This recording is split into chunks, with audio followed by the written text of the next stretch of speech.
bagels and lox, dude. Bagels and lox is catnip for Jews. I don't know if I'd put that in the podcast. That's bad. You're gonna get canceled.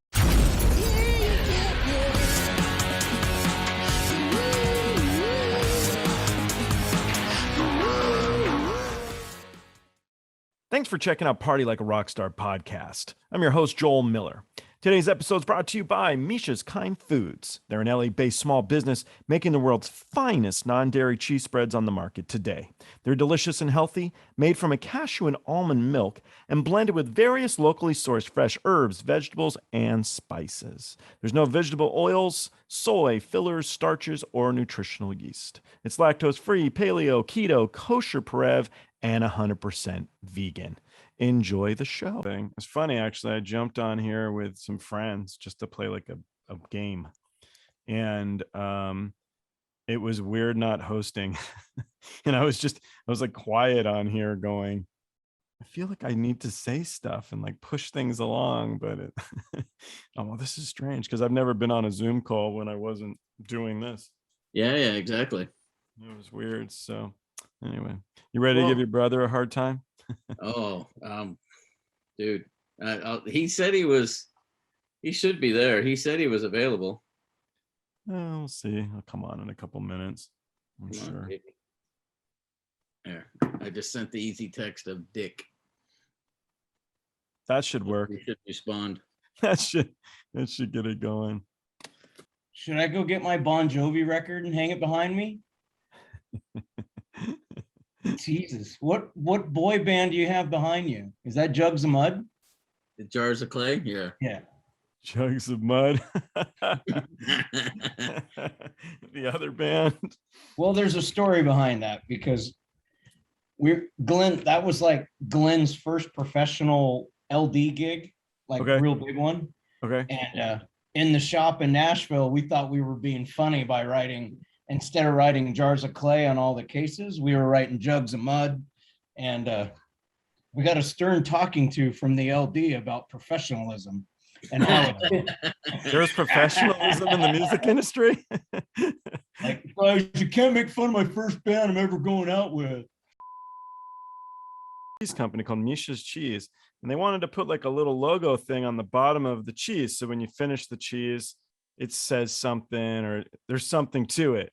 Like this band is Gouda? It is Gouda band. So I said to him, MT.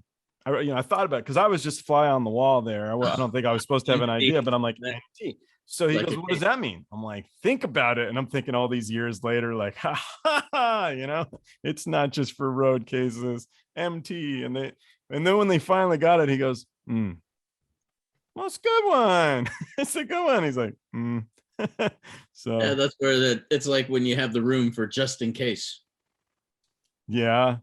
I always had a guy on my rooming list called Just in Case. It's good. That's a good okay. one. Let's do the intro. Helen Waite's another one. I like that one. Glenn Felton has toured with Tori Amos, Peter Frampton, John Fogerty, Bonnie Raitt, Boston, the Spin Doctors, Keb Mo, Alabama, the Zac Brown Band, Ozzfest, Guns N' Roses, Cher, Jackson Browne, Steve Miller Band, Journey, and Jars of Clay. Russell Felton has worked for Kiss, the Dixie Chicks, the Dead Tour, Shania Twain, and was a lighting tech for some little company called PRG.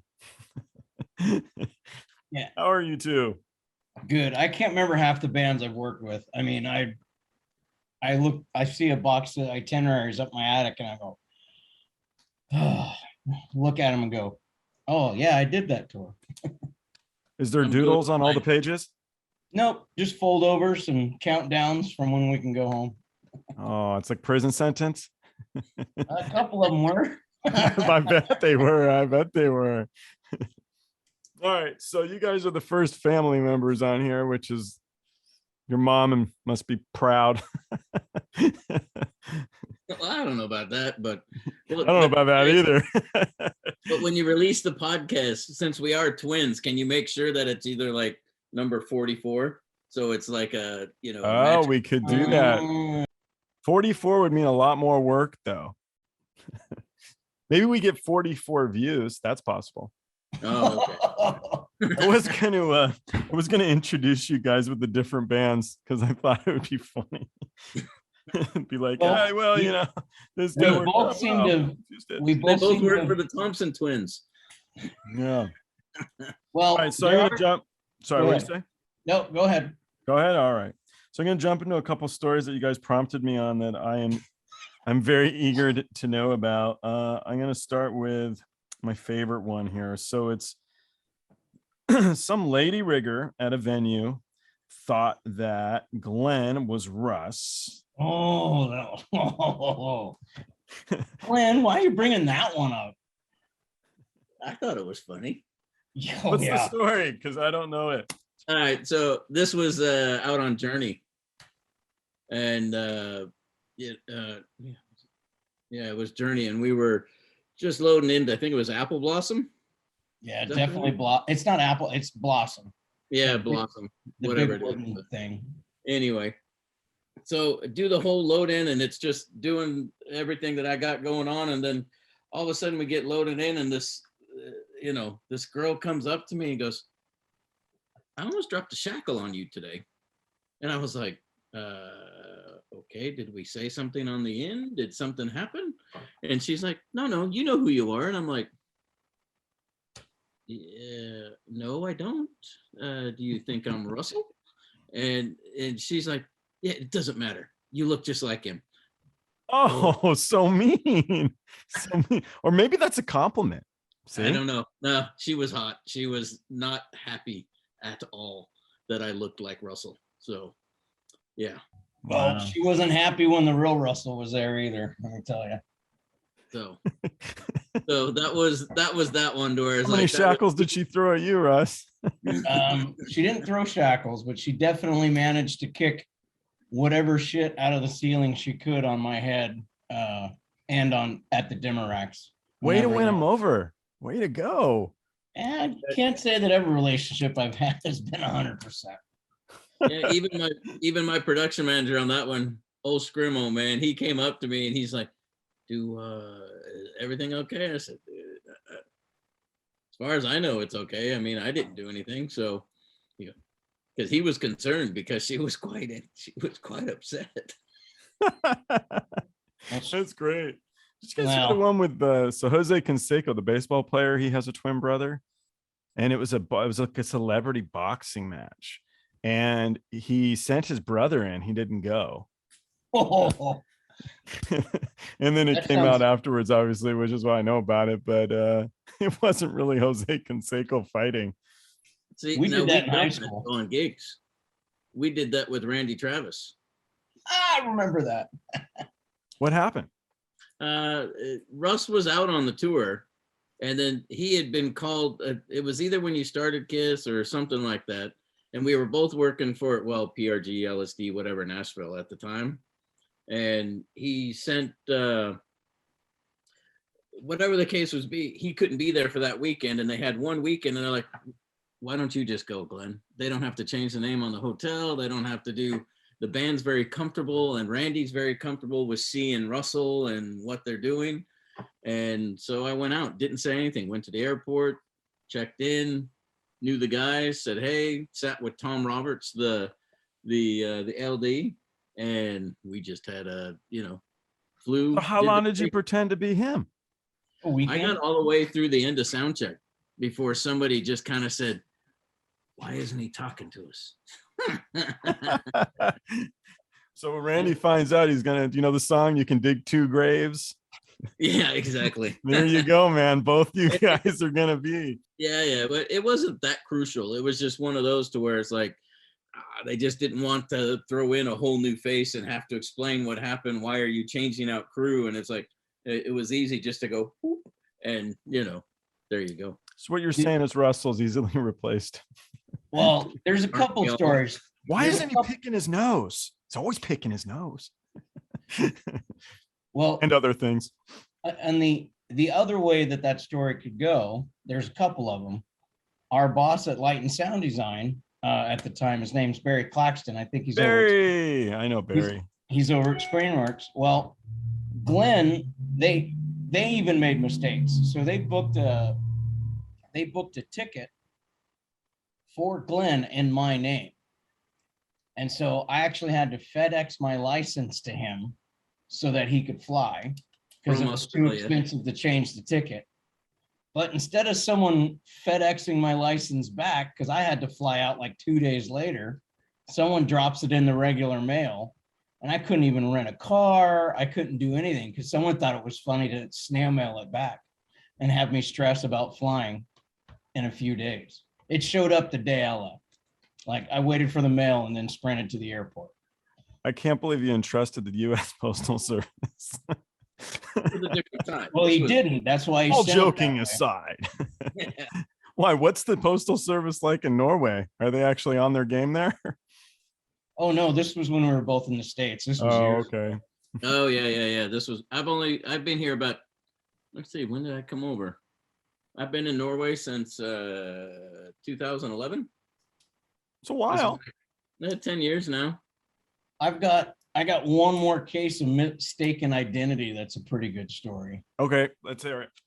Glenn was working for Los Lonely Boys when they opened up for the Stones. Oh, this is a good one. This was a tough day.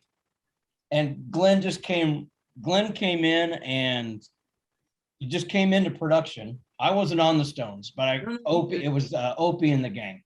So all Opie and his guys are there. All Glenn does is come into production. He just grabs credentials, meal tickets, whatever he's doing, introduces himself really quick. Not by, I'm Glenn, that, hey, I'm the tour manager for Los Only Boys. I'm here to get the stuff. And then he got shot right out. And Opie's sitting there in shock, like, what the fuck? Russ didn't even say hello. He just comes in, grabs the stuff and leaves. But a little backstory on it, Joel, is that with those guys, it was just me. So we were a 3-piece band from Austin playing in Austin with the Stones. And so it's just me. I have a front of house guy and a monitor guy and a guitar tech. And that was it. That's all we had. Yeah. So everything else was in my lap. So me trying to navigate the Stones compound and trying to keep the band guys happy, their family coming and all of this, it was like, it was definitely where you get into what Russ and I call it gig mode. You're just focused. I got to get this done. I got to get the guys going. This has got to happen. I'm not looking at anybody. I'm just like, we have to be professional. We have to be on time. I got to get them to the stage. I don't want anybody to complain that we were late or anything. And so, yeah. And then Opie comes to me later on. Hey, Felton. He goes, you're not Russ. I said, no. And then he gets on the radio and goes, all right, guys, cut him some slack. It's not Russell. And then guys started coming out from all the corners going, man, we thought you were just being a jerk. And I'm like, no, just working. Have you guys you must have done gigs together. 1, 2. Oh, 2, if you count Lubavitch. No, 3 then. Oh, okay. We did Carmen in 96. Christian tour, yeah. Yeah, not the opera, Carmen, the religious pop superstar. Okay. I call him the Vegas act of Christianity. Yes. What was that guy like? Is he nicer to you because it's a Christian act? We didn't interact with him too much. No. Good It was talk. it was just a lighting gig. Yeah. But he did arena, so it was an arena tour. So Wow. whatever. Carmen, Yeah. huh? Never heard of him. Donations every night. Our production budget was based on donations every night. Really? Yeah, the Like quote of the hats tour. around the audience? Oh my God. That's a hat every night. As the speech would start with, religion is free, but it is not freely preached. And then here comes the spiel. Wow. All right. That's a different kind of tour. He didn't lay it on thick. I mean, the tickets were free, Okay. Tickets were free. And then, so it wasn't that bad to ask for a donation or an offering, however you want to phrase it. I did one. I was all about the TV show Shark Tank. I was all about it. And God, I can't think of her name. Barbara Cochran. So Barbara Cochran is going to be in person, and she's going to be up in Oxnard, which is just north of LA. It's actually close to LSD, where it used to be out here in Camarillo. So I'm all excited. I'm like, I'm going to go. And my girlfriend's kind of like, you want to go to a show type thing? I'm like, but dude, Barbara Cochran, Shark Tank. So we get up there. We're going to go get a drink first, make a night out of it. We drive by all these weed fields now because they're growing weed in fields, like acres and acres and acres of weed just outside. I'm thinking, how do they stop people from just pulling over and grabbing buds? But probably with guns. But anyway, so we get up there and we get our drink and we get to the thing and we sit down, and it's a total pump and dump type thing, man. They're just trying to get you to invest in crap. And then Barbara, which I didn't wait for, I think we made it like 10 minutes. I'm like, I'm out of here. And she's like, no, give it 10 more minutes. I'm like, well, they don't give you a break to leave because they know you will. you are stuck, man. And then she apparently comes out for like 2 minutes at the end or something and is like, hey, thanks for watching Shark Tank. Here's the hat. Give us money. Yeah. Well, that was Carmen was a tour we did together in '96. And then I went out and actually got the first round with the Los Only Boys. I was hired as the production manager. Oh, that's right. I went out there with you. Yeah. And so I picked the production company. Funny, LSD. Thank you. Come on. And had them come out, and I had Manny Cabanas and Russell as the two techs that came out with the system. So what year is that? That would have been 2005. Okay. Yeah, that was a good run because I ended up doing lights for all the opening acts. That was a lot of fun. There were some good bands on that. And then we did a video shoot together for Jars of Clay at the Opry or at Ryman. Yeah, I remember that? Yeah. And then Lubavitch, which is a big Jewish rabbi gathering of 5,000 ribbies of the Lubavitch sect or clan. What do they call it? Yeah, I don't. It's. Were they handing out hats? No, they all wear hats. No hats, huh? Well, I did it for about 10 years. Oh man. And it's called Kinnis, and it's basically a lot of people on my Facebook page would look forward to that time of year because I would do it because basically as they eat dinner and near the end, there's dancing. So you get it, and it's webcast if you wanted to watch it, but I would take pictures, but it would be basically 5,000 to 6,000 rabbis a year. Whoa. Dancing for about 20 minutes. It's amazing. I mean, we would take Glenn was there. We'd take an empty warehouse somewhere in New York and turn it into a giant dining room. I mean, with chandeliers, fabric on the walls. I would have like 5 or 6 semis of production coming in. It was quite the thing. Having Glenn there was fun because the producer's name was David, and he would just yell if I wasn't there and Glenn was there, he'd go, Russell's brother, where are you? Which one of you guys are older? 11 minutes and 22 seconds older. Thank you very much. Man. Yeah. Clearly wiser too. Clearly wiser. I wouldn't go that far. No. It's better to be humble and quiet, huh, Glenn? Yeah, I'm gonna say I hope you can edit that crap out, but there you go. What can we edit to make him look smarter? We also did the switcheroos in high school, by the way.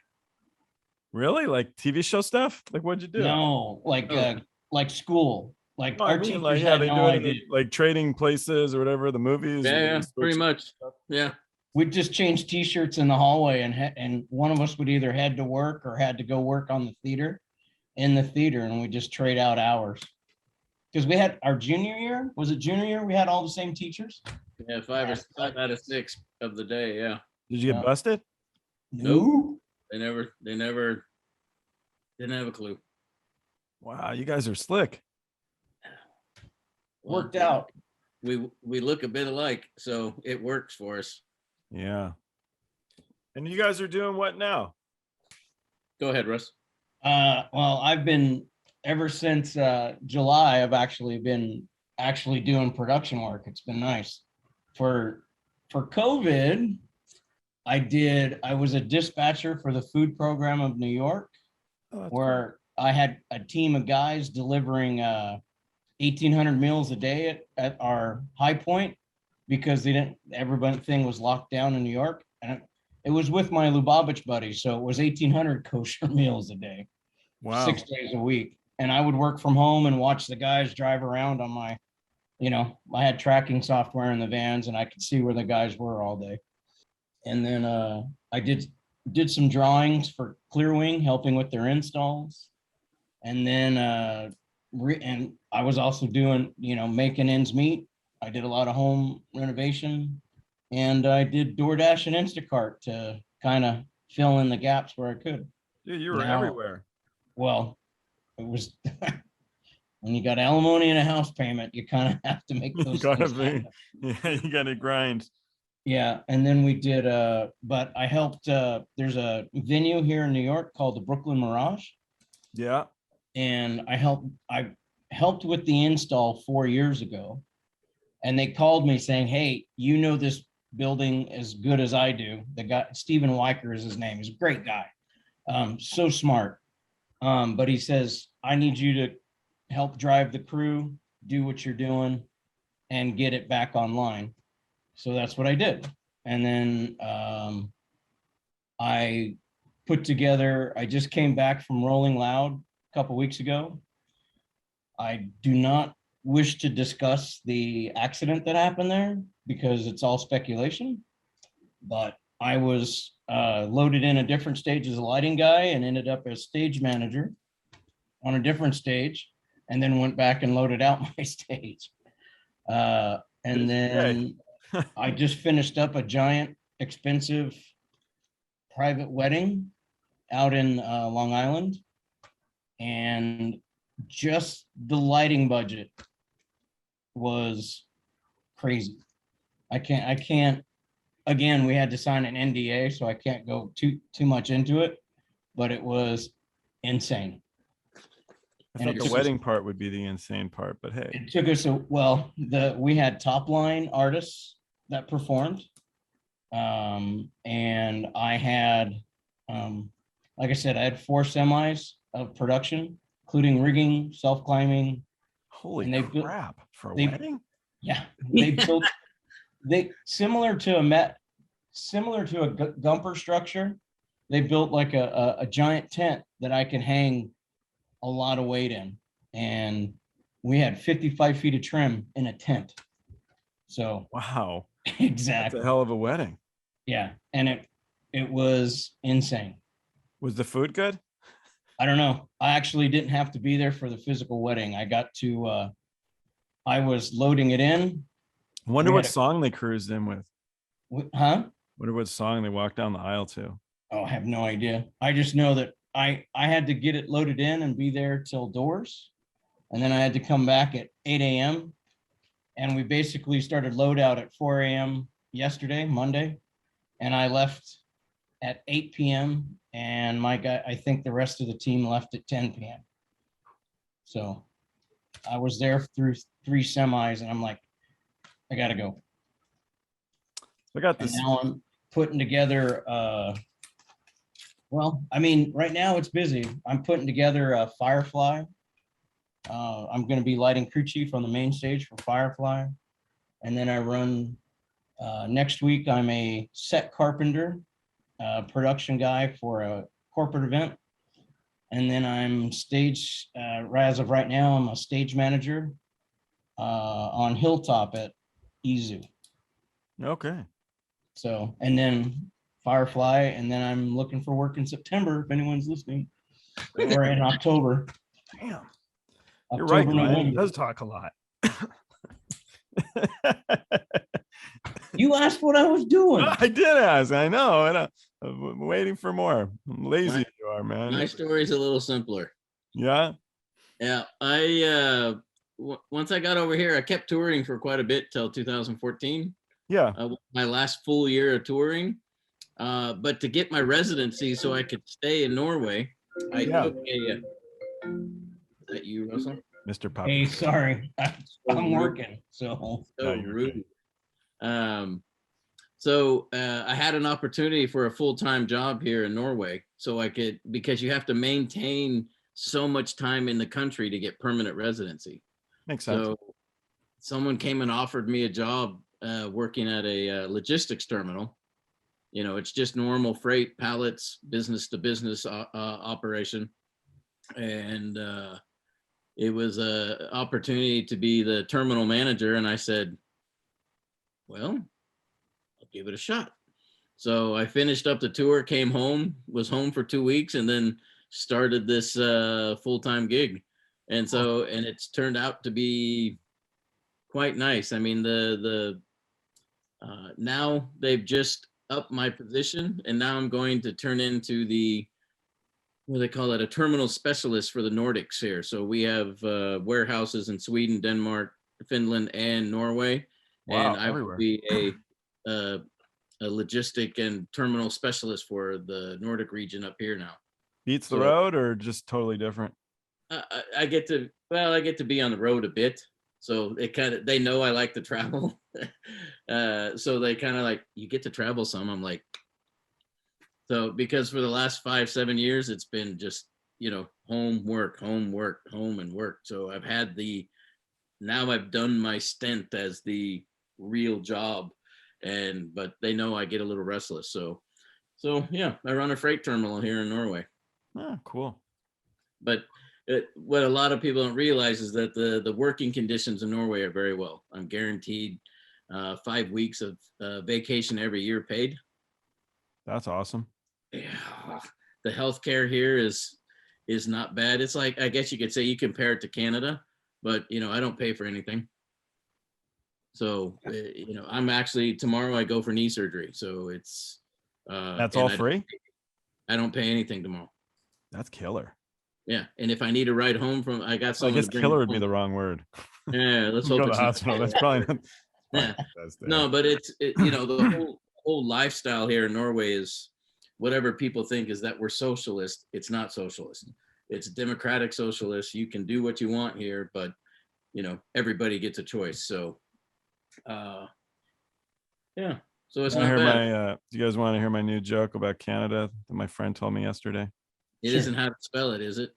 You know the joke? Canada.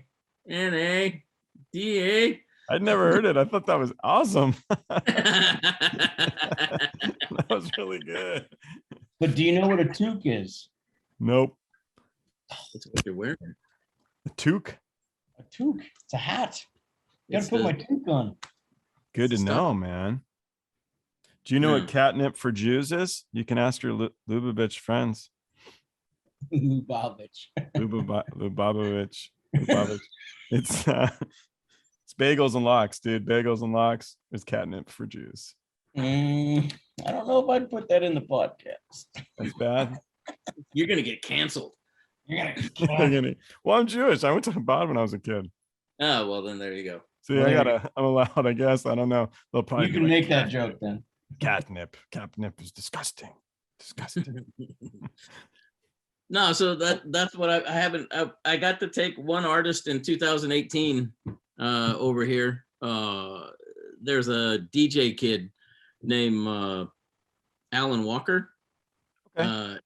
And he's you know, he's like Porter Robinson and those guys that produce different kinds of music, and they have a different artist coming and singing on their stuff. And he played Coachella in 2018, and I had just sent it. I was just looking for something to do, and I sent in my resume over to this company, and they called me and said, "What are you doing in this country?"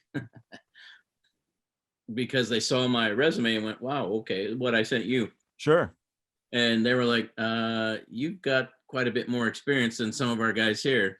Would you like to come in and talk to us about a gig that we have coming up?" And so they brought me in and asked me to production manage basically an artist that was going to Coachella. And I said, "Yeah, I've done that one." They're like, "You have?" Yeah, 3 or 4 times, whatever. And also Wagon Wheel or whatever they call the country one after you're done. Stagecoach. Stagecoach. Yeah, wagon wheel, stagecoach, whatever. It's all the same part of the machine. Something Part cowboy. doesn't go very fast. So yeah. So it was easy to tell the guys what to expect and what to do. So for 2 weeks, we flew a bunch of stuff over, did a few days of rehearsals, went to Coachella, and did both weekends of Coachella, and everything was. Was that the one where it was a mix of people didn't know if it was you or me, or you or? But Davey Grayson knew I was coming in. He was doing the power or whatever it was, and that was Mike Costa, I think. Or Mikey Costa, right? Yeah, exactly. Yeah, Mikey Grayson used to do the door, right, at LSD. Am I making stuff up? Grayson was the backdoor guy. At one point he was working the shop, but he's also a touring guy as well. Yeah, but it was Mikey Costa. He had me all set up on that, and but there was people there that was one of those where you walk around there and you run into people that are like, which Felton are you? Because they're not sure who's coming in. You're gonna throw a shackle at me? Yeah. No, it's not always like that. It's not like that. It's just, I'm walking by the main stage, and then old Dax, Dak is running around there, and the production manager for the stage over there, he's screaming out, "Hey, which Felton are you? Get over here!" And so you go over and visit and you say think hello. They always ask because they think that Glenn, you're going to do a better job, or well, they just want to. But a lot of them have worked with both, so they're not sure which one's walking by at 30, 50 feet away. So it's like, which one is it? Perfect example of that is Patrick Whitley. Yeah. Tell that. Now you tell it. All right. You tell it better. Yeah. I went over to went and visited Russ on a Kiss show in Nashville. I was home, and I'm sitting on the loadout on the cases. Right, he had to go do his thing, and I was just kind of hanging out. So Patrick Whitley, the production manager, comes and dresses me down. Hey, this is what we got to do on the loadout. I need this. Here, we're gonna do this and that. And I was just like, okay, I'll let Russell know. And he was just like, oh man. Just wasted all that time. The funniest part, I said, you didn't waste your time. I'll tell him, but he's the funniest part of that story is Patrick Whitley is an identical twin himself. Oh, no way. Yep. And in a sappy moment, he let me know that the relationship that me and my brother had made him reach out to his brother, who he hadn't talked to in years. That's nice. And tried to work things out because his brother was still in Europe, like in Scotland or whatever. And then this hey, where'd you go? He went to cry. It's a beautiful story. Yeah, he's grabbing a Kleenex. Tissues. There's an alarm going off out here.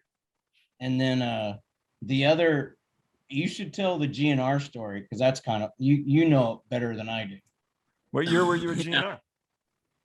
The last one. No, this was GNR without the band. So this was like the first Chinese Democracy run. I did that run. Did you? Yeah, in with Ron Crume? 2000, Rock in Rio. No. This was in the U.S. I did the U.S. part. Oh, so I did the first two shows. So it was Rock in Rio, Vegas, and then you guys did a run. Yeah. Well, Ron Crume was the crew chief with Gary Westcott on that one. So Ron Crume actually has been doing all the electrical at my house here all week. I just got off the phone with him this morning. He didn't tell me the Canada joke, but his jokes are pretty bad. Yeah, he's been a dad joke teller for years. Oh, they're horrible, man. I've been hearing them. We used to get rides from the Sleazy 8 from him and his big old Lincoln. Oh, sure. Yeah, now he has like a Suburban though, but I remember the Lincoln because it's like sitting on a couch. Big air ride. Yeah. Well, they had on that run, Ron had started it and something had gone, whatever the case would be, they called me and said, hey, can you go out and crew chief this? And I said, okay. So I went out and met Ron for one show and then handed over that entire GNR system with me and said, here you go. And Patrick Whitley was the production manager on that as well. And when the phone call I got was like, Patrick Whitley knows you're coming. I said, okay. Does he know which one he's going? He said it didn't matter. As long as it was a Felton, he was okay with it. And I was like, okay. So, that's roadie love if I've ever heard it before. It's one of the Felton. Well, we have a same with like Tony Bullock that does like Earth, Wind, and Fire. Sure. Same thing. Send me one of the Feltons. Send me one of the Feltons. Okay. So, all right, we'll go out there. Whatever you need, man. What was Tori Amos like? I like Tori Amos. Did you do it with John Evans, bass player? No, the runs I did were just her and the piano. Oh, how neat. Yeah, it was just her and the piano. And well, yes and no. It was mainly her and the piano. We did the first run with actually a proper Vienna School of Music, all masters in their instruments string quartet. Oh, come on. How cool is that? It was very cool. They were very, there's a little bit of dynamics that we had to get over in the first couple of shows. We're at the Beacon Theater and Tori's rehearsing. She knows it's the Beacon. She's all, intense. And the one of the guys just looked at her and, and said that, hey, that's not how you're not playing it like it's written. And she looked up from the piano and I was just like, this is not going to go well. She goes, and her glasses come down a little bit and she's like, what? He goes, but on the chart, it says this. And you could see the other three going, stop. Trying to wave him off. And blame the other Felton. No, it wasn't. It was just, I was production manager on that one. I was there, actually. Yeah. And she just looks at him. She goes, do you have any idea who wrote that song? He goes, no. She goes, I did. I can play it any fucking way I want. And I was like, oh, that's my girl. She got so much respect from me right there. I was just like, yeah, she was great to work for. I loved it. So, she had all the same dynamic that she had with like John Evans and those guys that were playing with her that just, human loop machines. Yeah. But she rearranged everything with this guy, John Shinali out of LA, to be more orchestratic, so it's more orchestra based. So he rearranged the songs with strings for the quartet and for her. So there was a lot of sheet music going on, but Tori, when she gets into it, it's just like, whoop, she's just going into her world when she's playing. And yeah, she was awesome. She was chills. Yeah, on some night I didn't know any of the music, but just watching her play and seeing how she could, the crowd it was just always so quiet out there. Whenever she played, she would just go into it. And it was just, she had some little magic around her. So it was. She's virtuoso. I think she's the bee's knees to be contemporary. Yeah. Then we did the second run. The second run I did with her, we did with orchestra. So we had the full Metropole Orchestra out of Amsterdam. And we did three shows with them, went to Poland and used the Poland National Orchestra for that one. And then came back and did Royal Albert Hall with it and did the Metropole Orchestra in there as well. That's a killer run, man. I don't know. I love classical music more and more these days, meeting some of those guys. But when you take Tori's stuff and you put it in with that, it was just like, for me, it was fun to watch her get the orchestra to like loosen up, because you go into, say, like the drummers, they're just reading the sheet music and playing it exactly. Yeah. In the rehearsal, she just finally got them to say, hey, loosen up. It's okay. Relax when you play. You got to relax when you play my music a little bit. You can't be just on the paper. And so it was hard for some of the orchestras to figure it out. I was like, just relax, check it out and play. And then on that shit. Yeah. And then the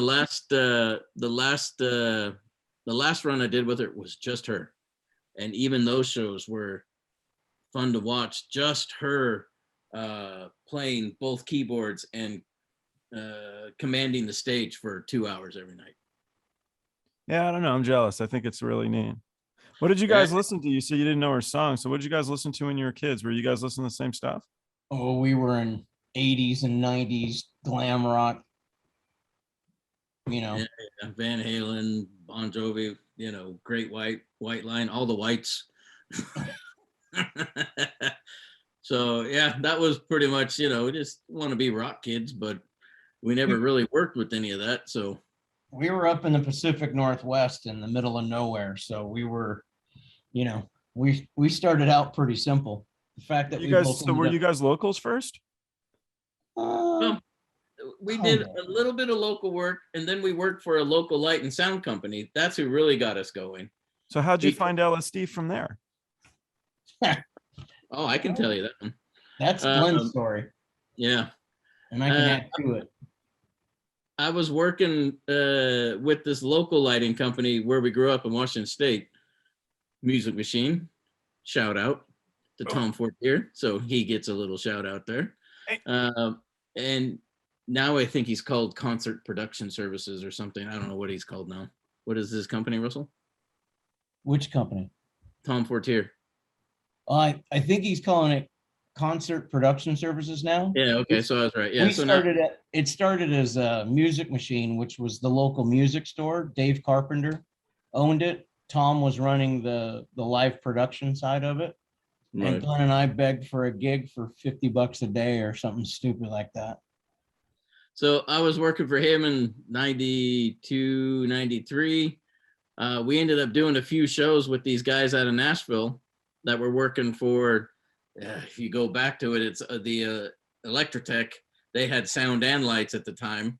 And Dale Morris Leasing out of Nashville had bought all the lighting from Electrotech. And these guys were on the crew. They came through a couple times through the summer. Then they came through on a gig in the arena where we were at. And I was a local that day. One of their guys was sick. And I jumped in because I already knew the guys and helped them that day. And the guy came up to me and goes, hey, if you can get yourself, call me in 2 weeks and let's talk about a job for you. I went, okay. Called him in 2 weeks. And then I was on a plane 2 weeks later to head out to Nashville. I did 93, 94 and part of 95 with Dale Morris Leasing out of Nashville. And then John Orchard, or Orca, shout out John Orchard. He brought me in to Dale Morris, but then he was hired to start LSD in Nashville. Out in, where were we? Smyrna or wherever it was away out there. So do a better job than the LA guys. Yeah. And then there you go. There's my shout out. Yeah. And then he, as we were, I had a gig lined up and ready to go. And he looked at me and goes, hey, does your brother want a gig? And I'm like, I'm sure he does. So I called him and said, get to Nashville. I got a gig for you. And then he came out, and so we started. What did they pay you? $51 a day? No, it was a little more than that, but it was 75 plus PD. So it was awesome. I was happy to get cash PDs. I lived on that and sent everything home. I was living on a couch for 2 years, something like that, 2-3 years. Yeah. So that's how we got out to Nashville and started with the PRG, LSD, Fourth Phase. We went through a few names there for a while. Right. And then once we got established with that one, then they started calling us out to LA for shows out there. And then start dumping us into tours here and tours there. And there you go. So Russ, tell me about Shania Twain. Shania Twain? Yeah, I like Shania Twain. That was probably the best. That was the creepiest way I could make it sound, by the way. Russ, it was. Tell me about Shania Twain. She was Russ, wonderful. Russ, tell me about Elvis Costello. I wouldn't know. Shania Twain, I don't know. Shania was amazing. Her camp was amazing. She did everything to make sure the crew was happy. It was probably the best tour that I never finished. And I regret it. Some days I regret it a lot, but I had to make a decision in my personal life. One of those. And I needed to try and make things better on the home front. Not that it helped, but I was trying. And so I quit the tour, and it just, I quit the tour before they went to Europe. but the run that we did, it was in the round. I had a great crew. I had Chainsaw with me. His name's Mark Wookter, but his voice is like listening to a chainsaw. But he was great. I can't remember everybody that was out there, but it was a Chainsaw Rigger. Yeah, he's out with Dirks Bentley. Oh, okay. If he's the guy I'm thinking of, he hates me. Ooh. Chainsaw's got a pretty limited amount of people he actually likes. What is it? He threw his food at me, fucker. That I don't know. He never threw food at me, but we had still ate it, by the way. We were in rehearsals. Yeah, don't hold a grudge or anything. Right. It's like 20 years ago. The guy. I have one LD that I feel that way about, so that's okay. No, I don't really think I don't even know if it's the same person. But yeah, you can talk shit about the LD. That's fine. Nah, I don't want to. I probably hate the guy too. But I think Joel, you and I may have crossed on the same plane. Maybe where? Where you were at, because I listened to your, I guess it would be podcast 36, and the guys from Disturbed. The Disturbed guys. Yeah, was it Chad? Yeah, because you guys were talking about the 99-2000 Ozzfest. Okay, yeah. But they were on the B stage, and then because that was the year they flew me out to help on the main stage because Sonny needed help with there was something going on with the programming in the icon desk. I talked to Sonny this morning. I'm trying to get him to come on with Kat. Oh, That'd okay. be cool, right? You mean Kat, the drum tech? Kat, the drum tech. Oh my God, Mr. Sticks. It'd be neat. That guy crashed more Showco monitors. There's like a pile in their shop because he would sit there and just. We put zip ties on the cable pick because he kept climbing the cable. So when he slid down the last time, we angled the Bill Staten angle cut the zip tie. So when he came down, he's yelling at us, "My hands are all bleeding." Don't mess with the guys in the shop. Quit climbing the cable picks is what we told him. He quit climbing the cable picks after that. Hey, it worked. And that was Kat? Yeah. But that was when I was listening, I was like, hey, I was out there the same time those guys, because you were talking about it, they were talking about it. I'm like, okay. So it's funny how, you hear people say, well, I work this. And then, if you tell the average person, oh, I worked Ozzfest. Okay. Which one? Yeah, there's a lot of them, right? Yeah. So it's like, yeah, I was on Ozzfest and I was listening to them say where they were. And I'm like, yeah, so we were out there at the same time, but there's good odds you never met who was out there if you're on the B stage or the main stage. Might have crossed paths. I wouldn't doubt it at all. Yeah, of course. What's funny is I did Ozzfest either the year before or after Glenn. Yeah. There's also there's a drummer that's a twin that both Russ and I have worked with, and he thinks it's fantastic as well. Who? Kenny Aronoff? Arnoff, yeah. Kenny Aronoff is when Russ worked with him, he was drumming for Michelle Branch on the Shania gig. He was also for Ted Nugent too. Yeah, and then he was drumming for John. He still does drum for John Fogerty when I was working for him, and he was able to come back and forth between. He was like, "Man, you're just like your brother." Man, he's like, "This is," and then he goes, "I'm an identical twin." And his brother came out to a gig in the East Coast where he's from, and it was just like, "This is pretty cool." Was it hard working for Fogerty? He's supposed to be a bit tough. I think Glenn broke that mold. No, yeah. I had my moments, but I actually enjoyed working with him and me and his brother Bob. We got along very, very well, and cool. I worked the best I could for John. I've only to make sure that whatever John was requiring, that it was good to go. I don't say that he's tough to work for. You just have to understand that he knows exactly what he wants. Yeah. I heard his wife's a bit tough. Julie and I cannot say she actually stood up for me. So I can't say an ill word about her because I never had any problems with her. I just made things happen. We were in South America and he liked for example, he liked hot water to wash his hands. Okay, great. I made sure that, we're in these iffy arenas in South America and it's like, well, the water kind of works. It was working 2 hours ago. Now it's not. And had a plumber in there making sure there was hot water in his dressing room. And it was on. I felt it. Everything was set up. Julie was at the venue.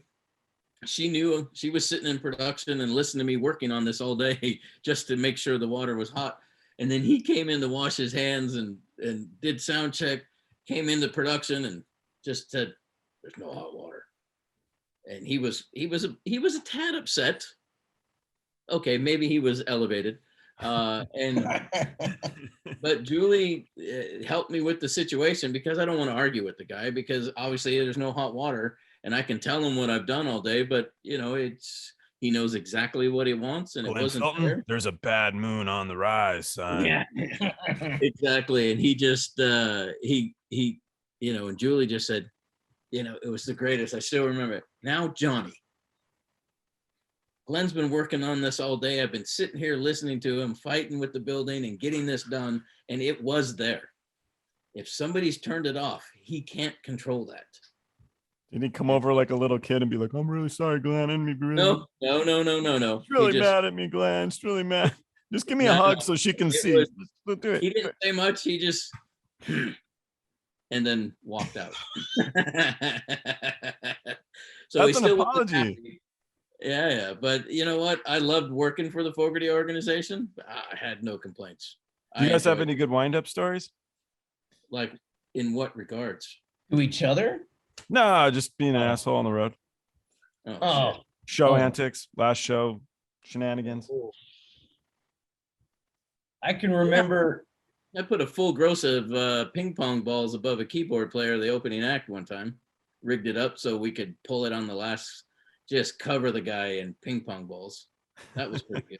What was the opening act? It was Chris LeDoux. Oh, cool. Yeah, country, great guy. He went too early. And then, Russ, the confetti cannons with the keyboard player on Carmen.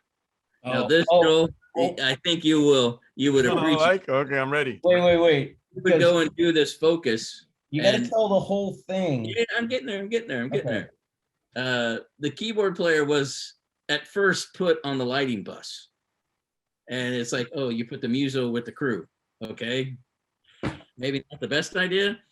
He moved into the front lounge. I mean, and it was his first tour. Oh my God. His shit was everywhere. He just like spread out like the plague, and it was just like, good Lord. And then he would, he'd fall asleep. It's like, dude, warning. No falling asleep in the front lounge. That's the rule. You gave him a warning or was the warning markers? No. We had to give him a warning. He was part of the band. So I understand. Had to give him a little bit of grace. Yeah. So, and it's like, dude, you got to pick up your stuff because this isn't your front lounge. There's 9-10 other guys on the bus. So you need to, make yourself small. All the dildos need to go back in the bunk, bud. Yeah.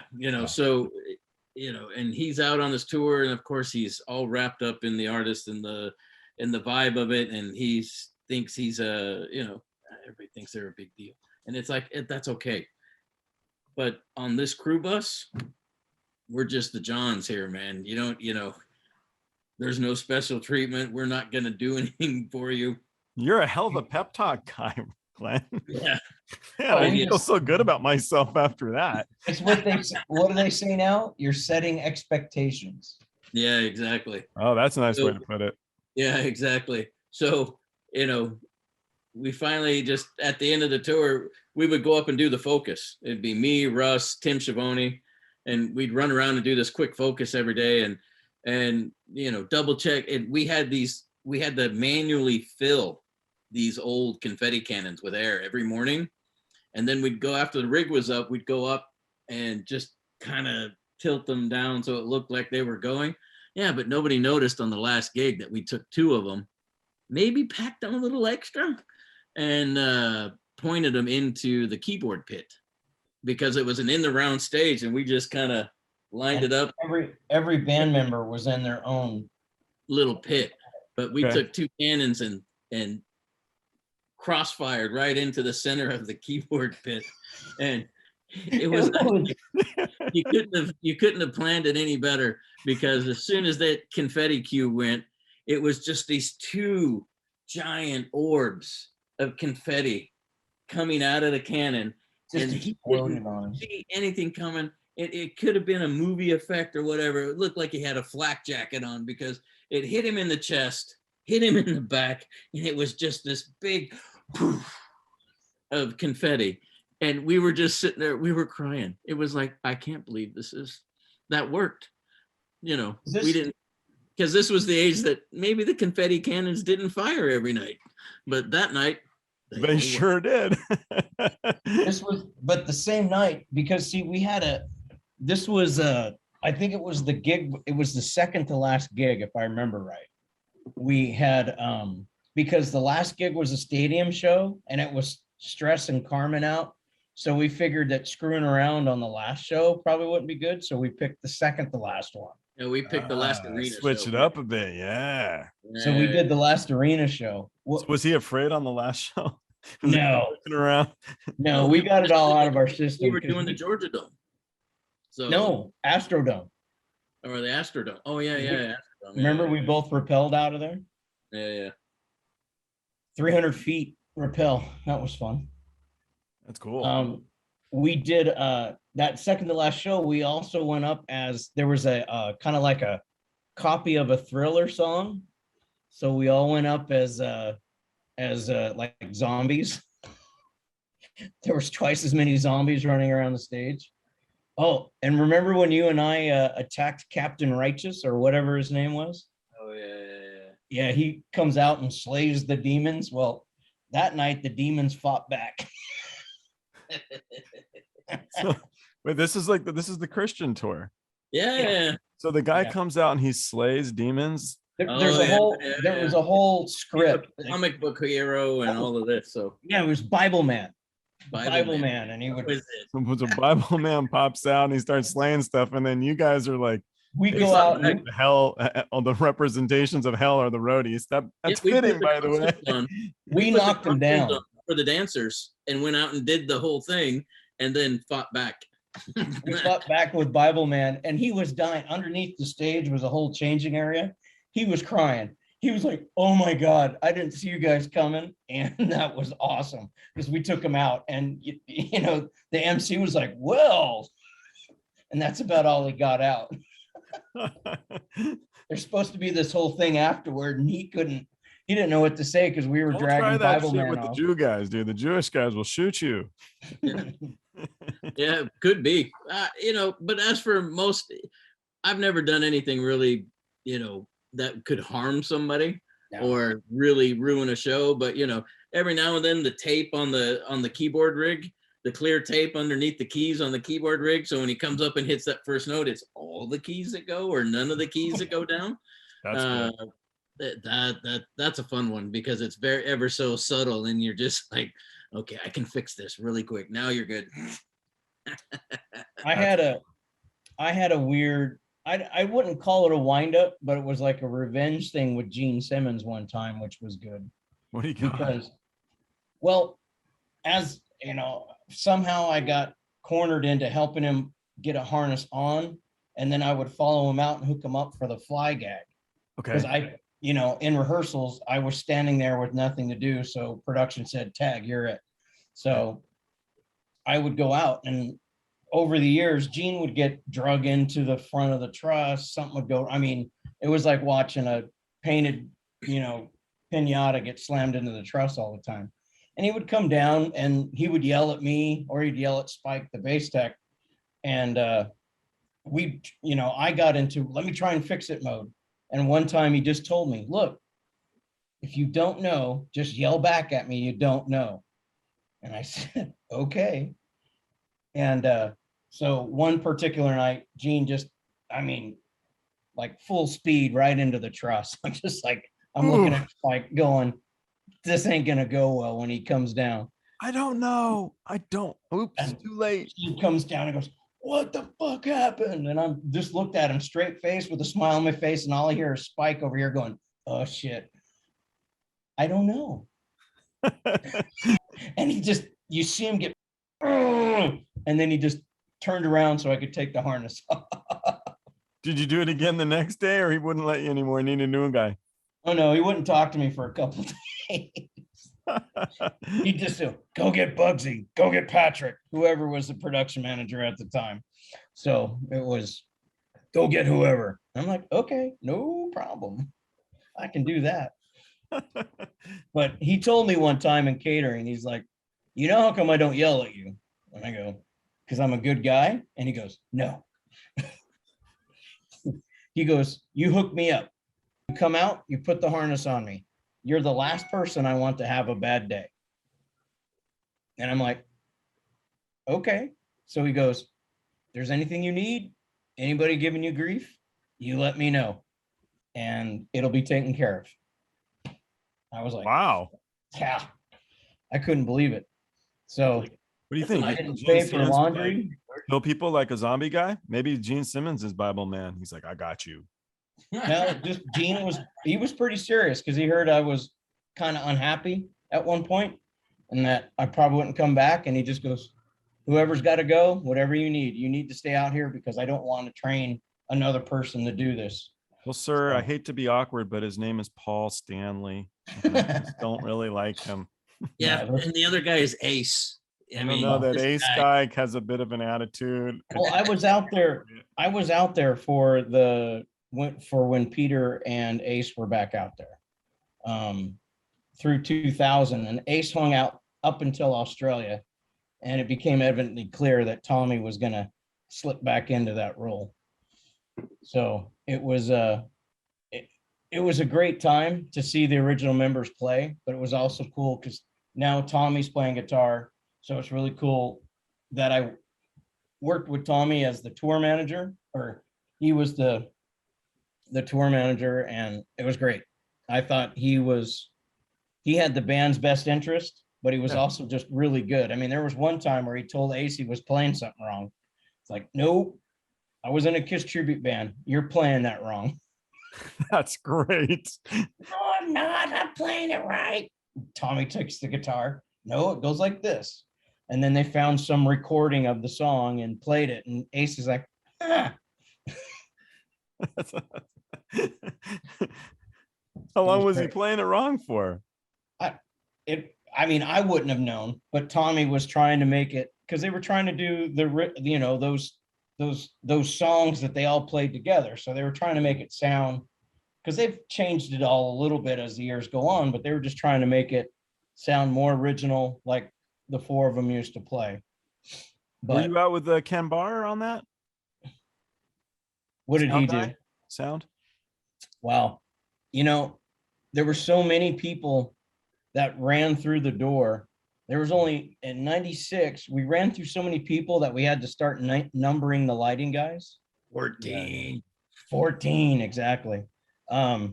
We got to a point where this guy, Mike Tangdon, came out, and I love Mike Tangdon, but he walks in the door, and basically there's this kid on stage going, whoa, what's he doing? I looked at him and said, taking your bunk. He goes, what? Yeah, you're gone. I wasn't crew chief, but I knew he was gone 2 days before it happened. And so Tangdon walks in. Security, his name was Tony, puts a silk on him, and it just says LSD lighting guy number 14.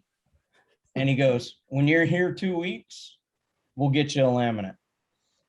And he's like, couldn't believe it. And so everyone just called, no one wanted to learn his name, so everyone just called him 14. And it kind of stuck. I love it. Yeah, it was great. But I love Mike. He was a great guy. I know the name. Because I got hurt. I got burnt out there. I got hit by Peyroux because I was in the wrong place at the wrong time. I'll admit to being 50% at fault, though the spotters didn't see me. Long story. but I ended up getting 2nd and 3rd degree burns all the way up my arm. And instead of leaving the tour, my crew chief just looked at 14 and says, whatever he was doing, climbing, you have to do now. Who was the Peyroux guy?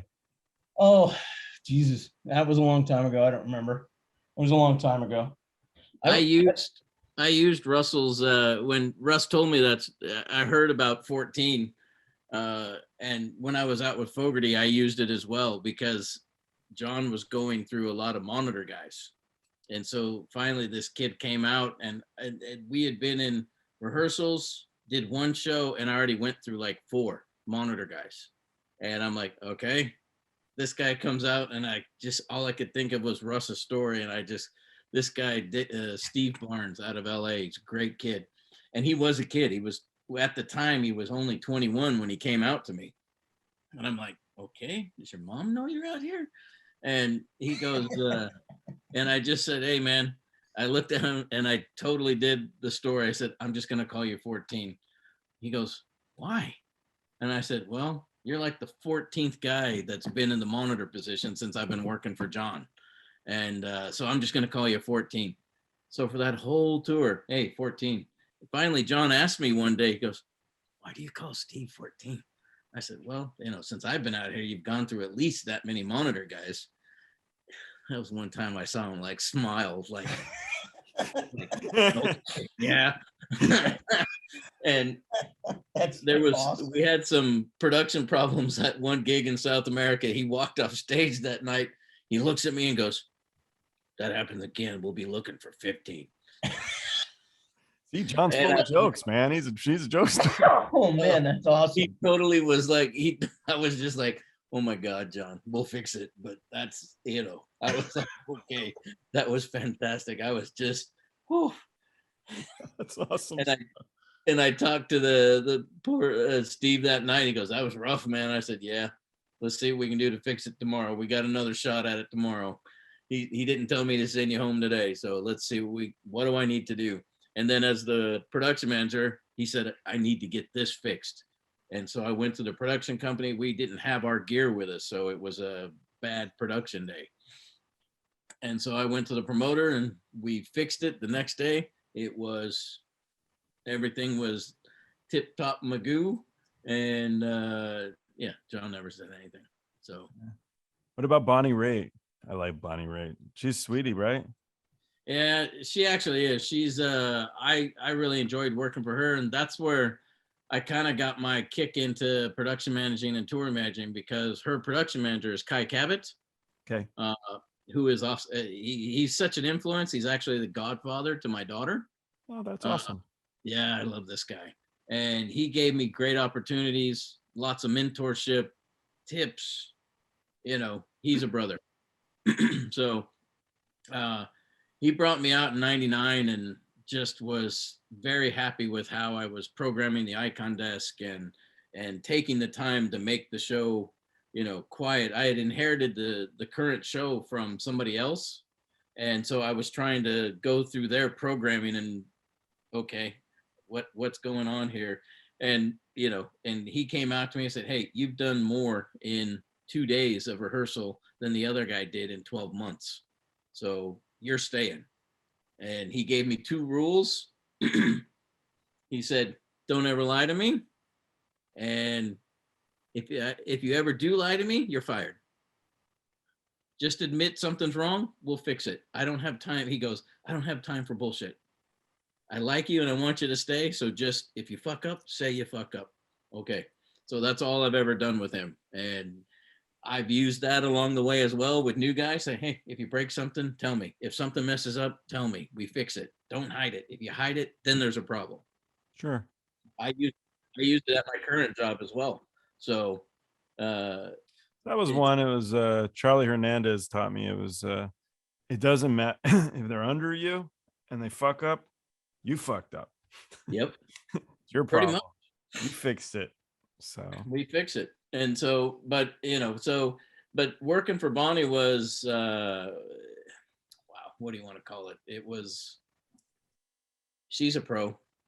Yeah. She loves, and she loves her band and she loves the crew guys. And everybody is somebody to her.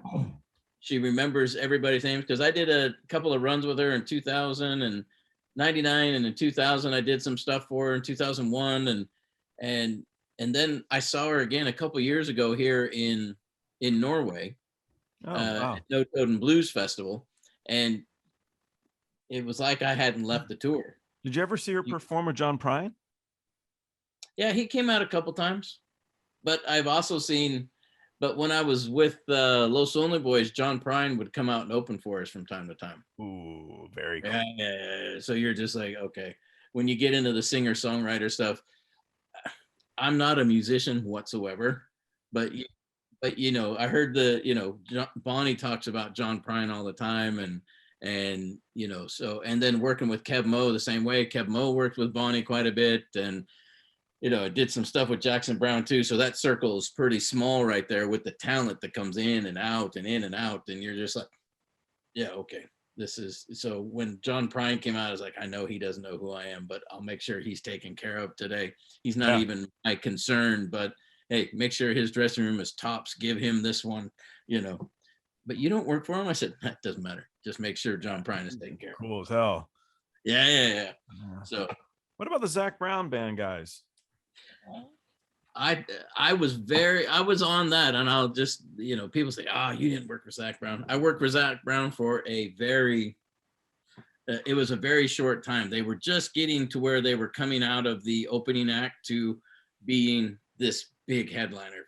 You know, Chicken Fried was just starting to just rock it up, and they were opening for us on Los Only Boys, and they asked me to come out and tour manage them for a bit. The boys were going on a break, and I said, yeah, okay, I'll come out. Let's, I hope this works. The band, fantastic. Zac, fantastic. Yeah. Unfortunately, that's just one of those gigs where it didn't click on all the parts. So, you know, they wanted to go another way, and I said, that's okay. But it was fun. Amazing group of guys to work with. And I also had a great time.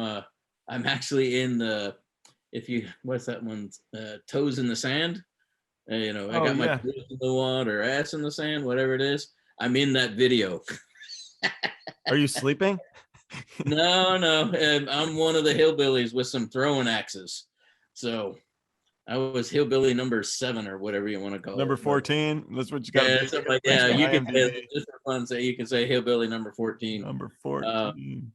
Yeah. So around the middle of the video, you get a good shot of me. I got these throwing axes, and it's all slow-mo, and and then we're chasing some guy on some ATVs. So I vaguely remember. I like that band a lot. Yeah, they, you know, super talented, every single one of them. You got the guitar player was Clay Cook, who came in the same time as I did, and Clay is related to his uncle is in one of these jam bands, Marshall Tucker. Oh, killer.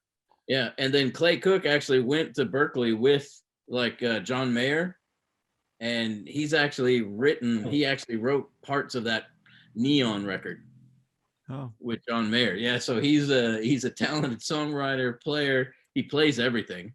And then the rest of the guys in the band are all just monster musicians. Yeah, Jimmy, the fiddle player, John Hopkins, the bass player, all those guys were just mad players. And then Zac himself is quite the player. Yeah. But even after I left that, I kept in good. He's one of the artists that I've kept some contact with, because Tori was playing in Atlanta where he lives, and all of a sudden the promoter comes to me and goes, "Hey, this artist wants to come tonight, but he wants to know if he can come into the dressing room area." And I'm like, "Who wants to come in?" And she goes, "Well, you may not know who he is, but it's Zac Brown." I'm like, "Oh, it's Zac. Okay. You want me to text him?" She goes, "You know him?" "Yeah, I got his number right here. I can talk to him, and I'll tell him what I can do for him." And she was like, "Oh," she goes, "This is going to be easy." I said, "No problem." And if you've been to Atlanta, it's Ruthie Marshall. She's like one of the best promoters to work with while you're in Atlanta. So I texted him.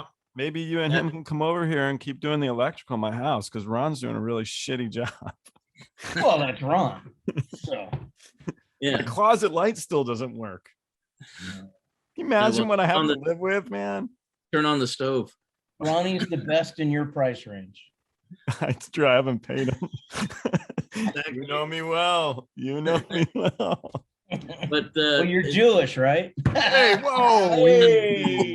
Jeez, what was it? Catnip for Jews. Sam and mom.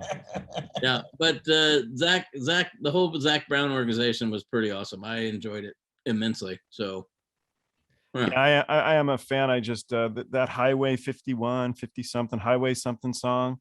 I thought it was just so beautifully written. Oh, Highway 20 Drive. Highway 20 Drive. Okay, obviously I'm a huge fan. Yeah, I don't know the name of the song, but making up lyrics. Just really strong musicians. And I was sitting on the bus with them when they wrote Highway 20 Drive is him and Wyatt is his buddy songwriter. They sit and write together. They wrote that one, and that one was a story of the relationship, that Highway 20 Drive to go get your kid every other weekend and dealing with divorce and heartbreak.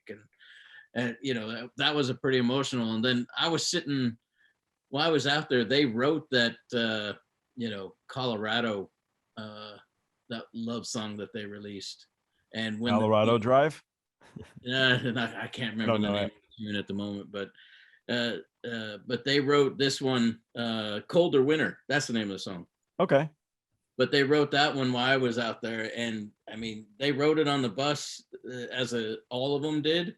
And they played it like 2 days later at a gig, and the crowd went nuts. The crowd had never heard it. No one had ever heard the song, and they played it on stage, and the crowd just went absolutely nuts. Hey, we just wrote it. It was one of those where, hey, we just wrote this. Want to hear it? And the crowd gotta be like the most exhilarating feeling that you literally just finished. You know what? It's like Costco when they have the croissants ready and yet they're still warm. Yeah. Or Krispy Kremes with the lights on. Yeah. And the rotisserie chickens just come out. Just a warm smell. All right. So I was going to put together podcasts. You guys have seen a couple of them, which it sounds like you guys have. I try to ask everybody the same question, and it came from my buddy's daughter who's in 5th grade, and she was with her little friends.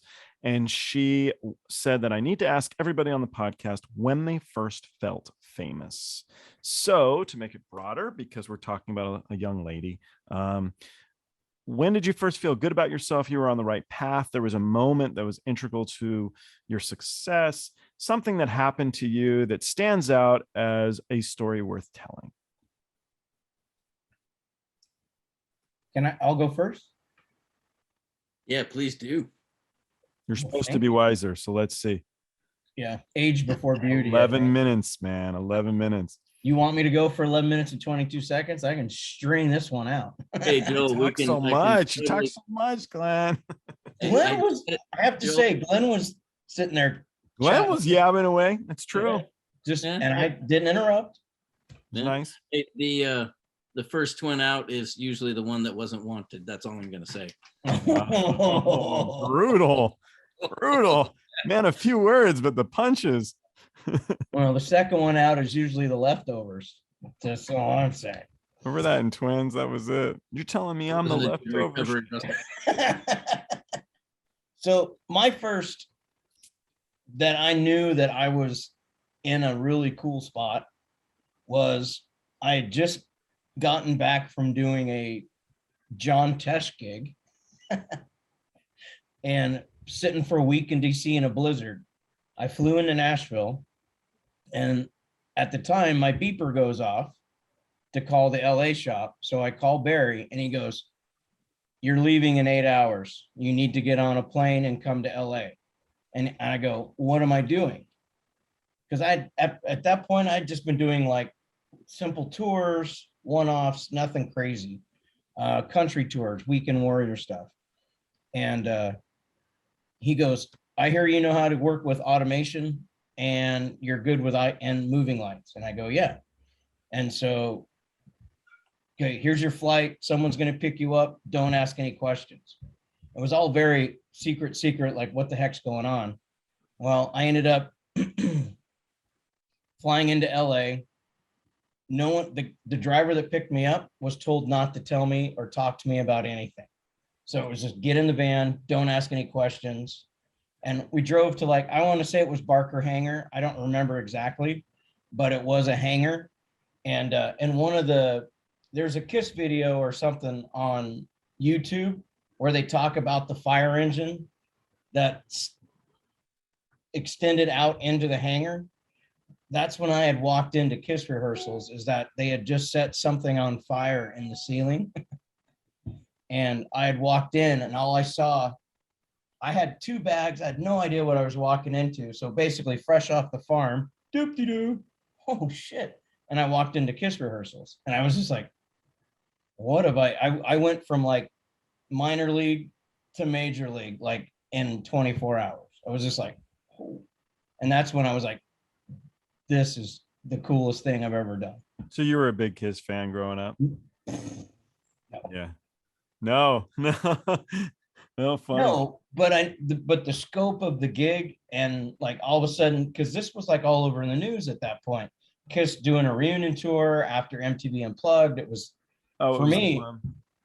Yeah, it was when they put the makeup back on. So it was that 96 reunion tour that just was, we sold out everywhere for like, I didn't see home for like 15 months. Wow. So, I had that a bit with Guns, when I went out with Guns, Glenn. It was my grandma had cut out of the newspaper, and she's like, "This is from your band," because they were talking about them touring. And that was cool. I was like, "Yeah, grandma, that's good. It's good. It's nice." Yeah, for me, I guess you got a little bit of looking into the level. As much as a road guy can be famous, not going to be the mangler, the guy that was, you guys talked about the tour manager for Emmylou, the guy's still working. Bobby. Yeah, he's still like 80 years old and still the road mangler, the original, the guy that was the Graham Parsons guy. He's infamous. But I'm sorry. Yeah. Bobby Schneider told the story though. It was yeah. I think he did. I remember the story. Something like that. When I was out with the Jars of Clay guys, and it was so funny. We were doing the tour, and the one town where Russ and I are from is called Kennewick, Washington.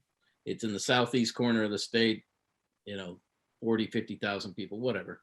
But when that got home and that city was on the tour list, I was like, are you kidding me? And I pointed it out to my production manager and said, that's my hometown. He goes, what do you mean? I said, born and raised there. I can't believe we're playing that arena there. That is insane. And so on that gig, somebody on the other screen here had let the newspaper know that I was going to be in town with this band. And so there was a little bit of an article on it, and I got quite a bit of feedback on the article at that time. And that's where you're like, okay, it was a lot of the guys we went to school with. It was like, yeah, we knew you guys. This was where you guys were headed. So good for you guys. So that was the first taste of, okay, I'm headed the right path.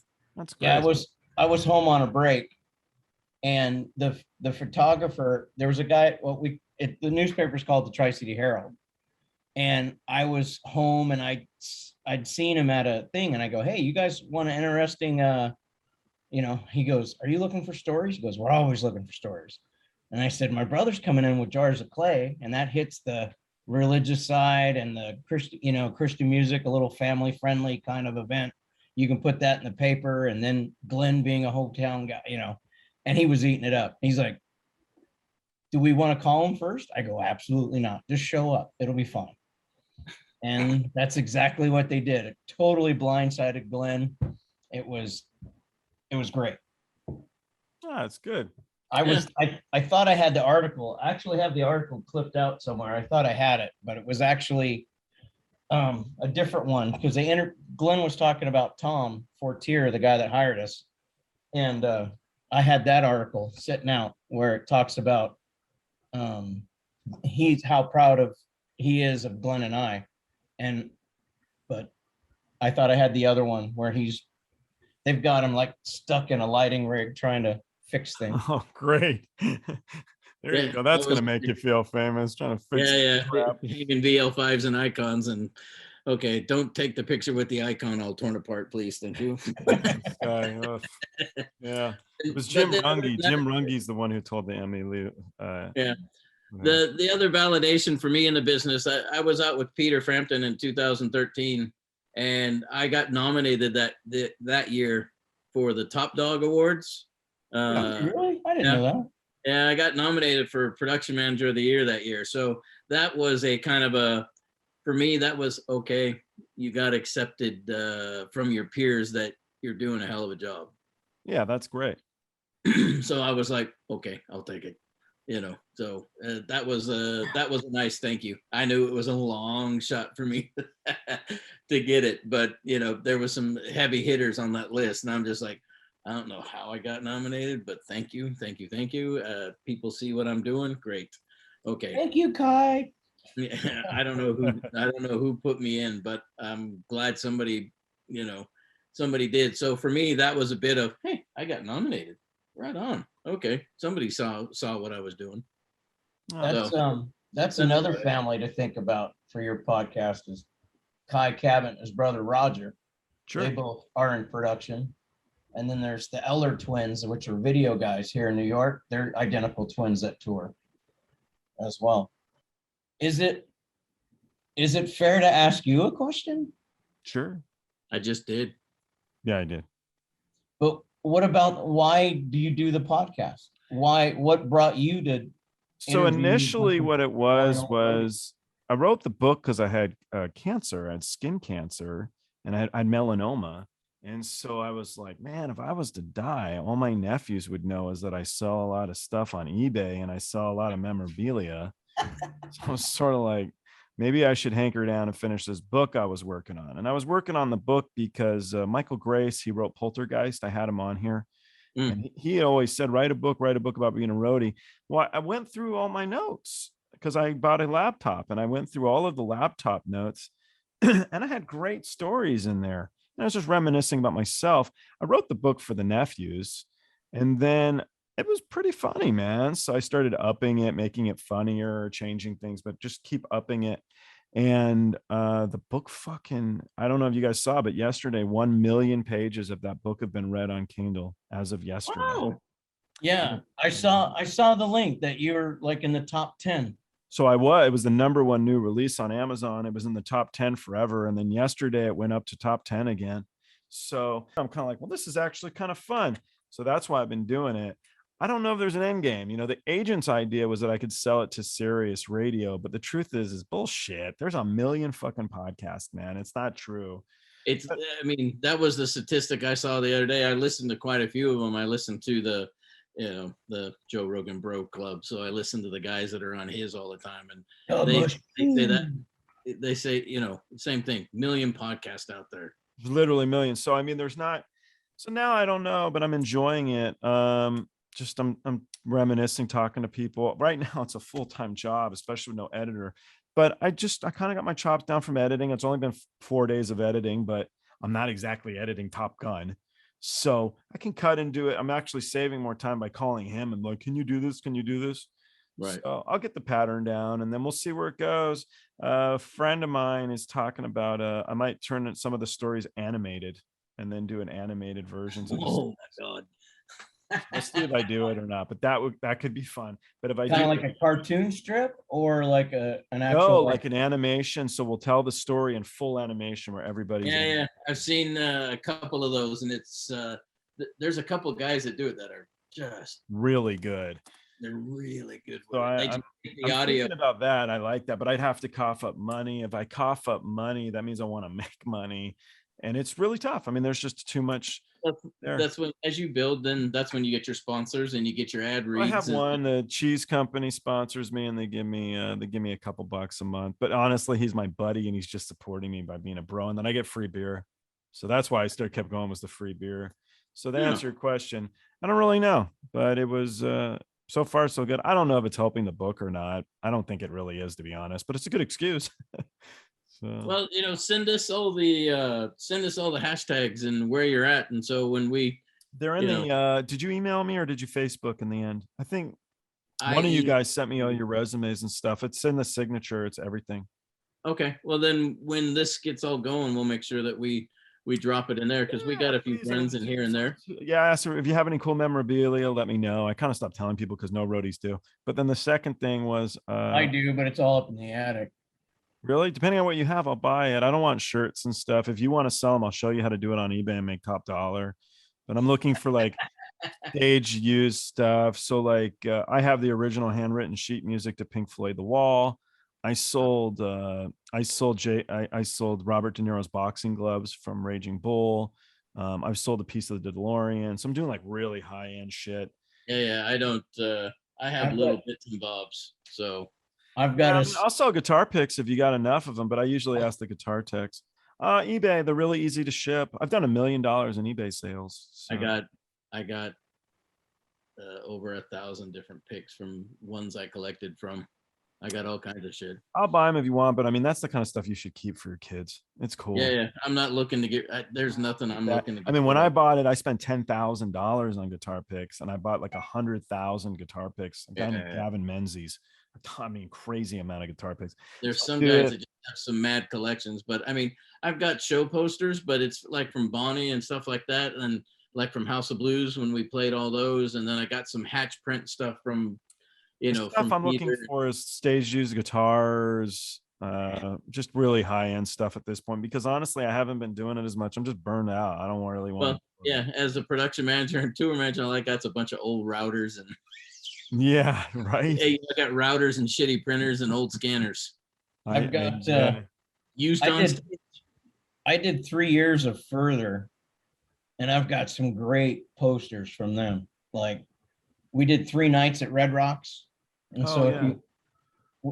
and every show, the production manager got a local artist to make those nights posters.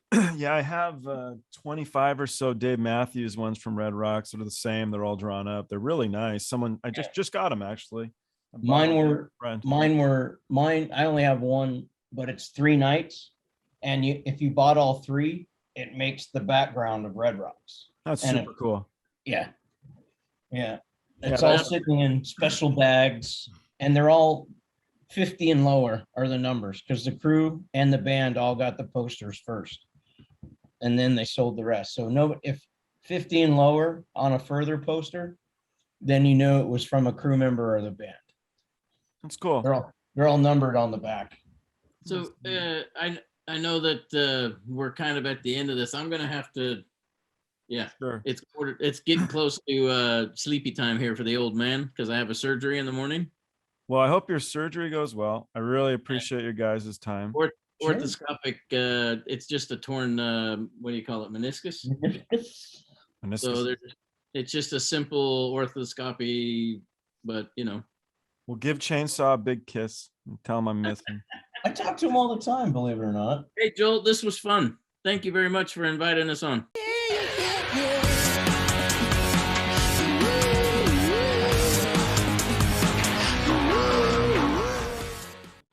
Hey, thanks for watching Party Like a Rock Star. If you're not already subscribed to the Facebook or YouTube channels, do it. We're also on Twitter, Instagram, and TikTok. The handle is Party of Stars. Thanks for watching. We'll see you next time.